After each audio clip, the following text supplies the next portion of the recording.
Randomized controlled trials are considered the gold standard of scientific evidence. Half get the active treatment, half get a sugar pill. Works great for evaluating new drugs, but a concern is that evidence-based medicine has made a leap from considering randomized controlled trials to be a high standard to being the only standard. Consider this review of dietary interventions for multiple sclerosis by the esteemed Cochrane collaboration. They basically concluded there's not much diet can do.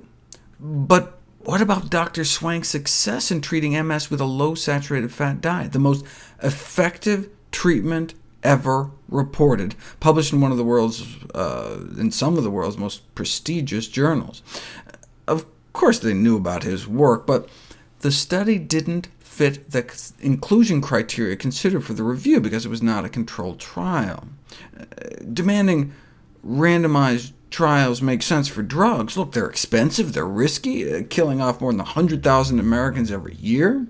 But a healthy diet has no downsides, just good side effects, so we shouldn't have to wait on randomized controlled trials to start saving people's lives.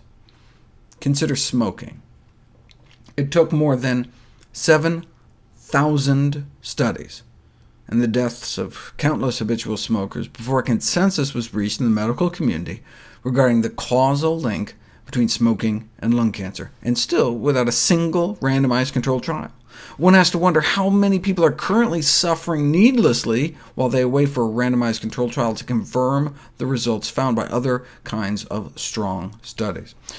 In fact, a famous statistician, Ronald Fisher, railed against what he called propaganda to convince the public that cigarette smoking was dangerous.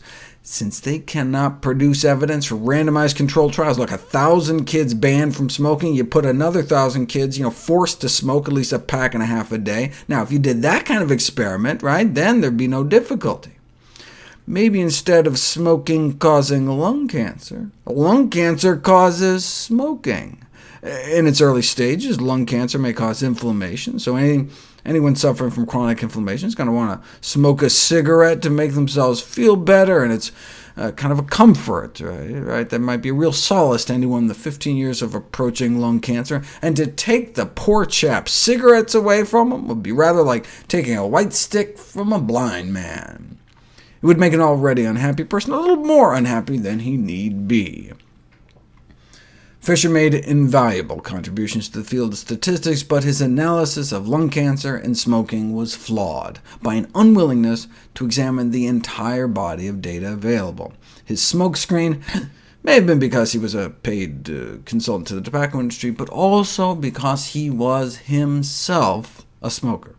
Part of his resistance to seeing the association may have been rooted in his own fondness for smoking, which makes me wonder about some of the foods many nutrition researchers may be fond of as well. A famous paper in the British Medical Journal lampooned this insistence on randomized controlled trials as the only legitimate evidence. Parachute use to prevent death and major trauma related to gravitational challenge, a systematic review of randomized controlled trials. They didn't find any. Sure, parachutes appear to reduce the risk of injury after gravitational challenge. We can observe that people who fall out of planes without them do tend to die a bit more than those with parachutes, but their effectiveness has not been proved with randomized controlled trials. Advocates of evidence-based medicine have criticized the adoption of interventions evaluated by using only observational data. We think that everyone might benefit if the most radical protagonists of this evidence-based medicine organized and participated in a double-blind randomized placebo-controlled trial of the parachute. In other words, individuals who insist that all interventions need to be validated by randomized controlled trial data need to come down to earth with a bump.